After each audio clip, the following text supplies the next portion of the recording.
10 bahay ang winasak na malakas na hangin na humagupit sa isang barangay sa Rodriguez, Rizal. Sa lakas ng hangin, natangay ang nakaparadang tricycle. Saksi si Jamie Santos. Sa pananalasa ng malakas na hangin sa barangay San Rafael Rodriguez, Rizal kahapon, pinadapa nito ang isang sagingan. Napatumba rin ang matandang puno na mangga sa gilid ng isang gasolinahan. May nag-report po sa amin na merong nadaanan ng buhawi, nagsapul sa C6. Sabi po nung unang nag-report, umiikot na hangin daw. Kaya nung nagbuwala yung saging, dapa. Tinamaan nga yung punong manggang malaki. At nung na-detect namin na pati sa Lagundi, nagkasira ang bahay. Kwento ng dalawang naka-duty gas attendant, umulan muna ng malakas hanggang sa napansin nilang humangin. Sobrang lakas po ng hangin, 2 beses po siya umikot. Umaangat ma'am yung pinakadahon niya, unti-unti umangat hanggang sa lumakas na po siya. And then po unti-unti na siya yung bumabagsak yung puno. And then pagkabaksak niya, bigla po umano yung mga kuryente po. Si Iya nakaupo sa tapat na tindahan ng gasolinahan at nakitang tinangay ng malakas na hangin ang nakaparadang tricycle. Sa takot nga raw niya, napatakbo siya sa looban. Yung tricycle po dito ni Kuya JR, bigla pong lumipad po pa ganito. Ang lakas po talaga, kaya ako tumakbo po ako dito sa paloob sa kanila. Winasak din ng malakas na hangin ang 10 bahay na tinitirhan ng 35 pamilya o higit 100 individual. Talagang umiikot nga ho daw, may kasamang tubig dahil nga doon dumaan sa ilog. Kaya sa ganun, may tubig at saka hangin ng malakas na umiikot. Sira po talaga yung bahay nila. Sira po talaga yung isang hilera na yun. Pati puno ho ng mga akasya, bali-bali. Nabigyan na ng paunang tulong ng Barangay San Rafael ang mga apektadong pamilya na piniling manatili sa sitio. Sa kabutihang palad, wala naman daw nasaktan. Ako si Jamie Santos, ang inyong saksi. Patay ang mag-asawa sa sunog na tumupok sa palengke sa Maguindanao del Sur. Natrap ang mga biktima habang natutulog umano sa kanilang tindahan. Saksi si Efren Mamak ng GMA Regional TV.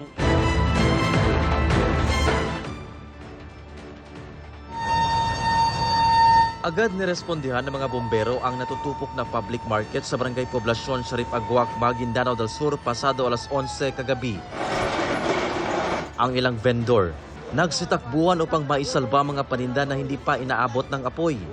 Mabilis na kumalat ang apoy dahil gawa sa light material sa mga stalls sa palengke. Ayon sa Bureau of Fire Protection, tinatayang aabot sa 10 stall ang naapektuhan. Ang masaklap, natagpuang patay ang mag-asawang natrap sa kanila mismong tindahan. Pinaniniwalaang natutulog sila nang mangyari ang insidente.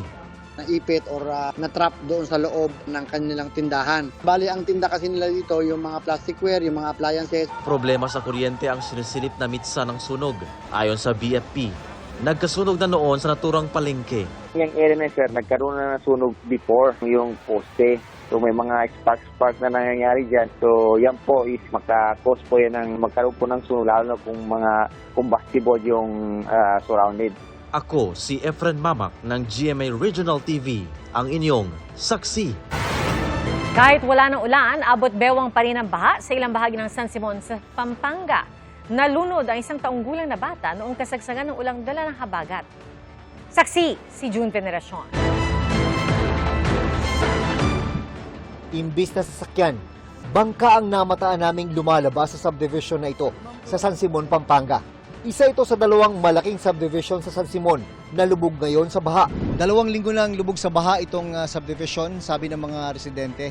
Ngayon lang sila nakaranas ng ganito kataas na pagbaha sa mga nakalipas na taon.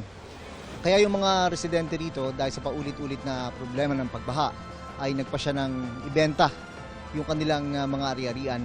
Problema nga lang, kung ganito naman lagi yung kanilang nararanasan, sino ang bibili ng kanilang mga pinag-ipunang ari-arian? Dati po wala naman pong baha. Nag-start po yan 2023 tapos sunod-sunod na po siya. Tapos ngayon po yung pinakamalalang baha. Nasira na po lahat ng gamit namin.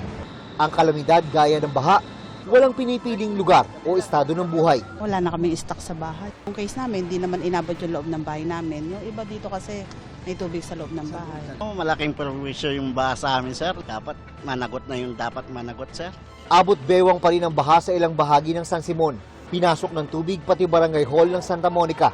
Sa barangay na ito, ipinagluluksa ang 1 taong gulang na bata na nalunod sa baha gabi ng August 16.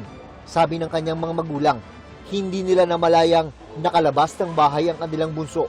Di rin po namin talaga na mangyayari din yun sa bata. Naka-diaper po siya.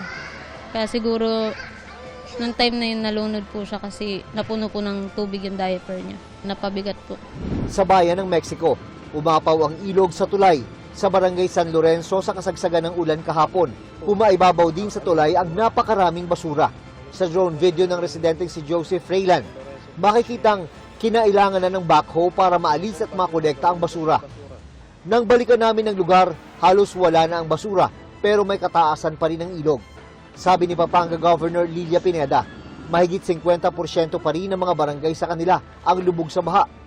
Halos 1 milyong individual ang apektado, 3 ang nasawi.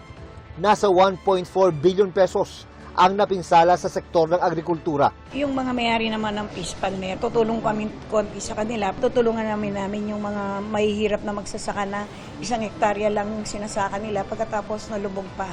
Nauna nang nagdeklara ang Pampanga ng state of calamity. Ayon sa NDRRMC, di bababa sa 53 lungsod at bayan sa bansa ang nagdeklara ng state of calamity dahil sa epekto ng habagat at mga nagdaang bagyo. State of calamity na rin sa lalawigan ng Bataan. Sa Hermosa, kanya-kanyang linis ang mga residente sa putik na iniwan ng baha. Mga ganyan po yung matitinding burak po na yan. Mahirap po yan eh. Dahil po tumitigas po siya pagka napabayaan agad eh. Sa tala ng provincial government, 8,000 residente ang lumikas dahil sa pagbaha sa 70 barangay sa 8 bayan at lungsod. 2 po ang nasaktan at walang nasawi. Pinag-aaralan ang ipinanukalang 54 kilometers na coastal defense system bilang solusyon sa pagbaha. Magtatayo ng dike, water pumping station, floodgates at water catchment o impounding na pwedeng pag-imbakan ng tubig. Isa pang nagdeklara ng state of calamity ang Bulacan. Sa Santa Maria, hindi pa rin pinadadaanan ang Makaiban Bridge dahil sa makapal na putik at bahagyang pagkasira. Ako si June Veneracion, ang inyong saksi.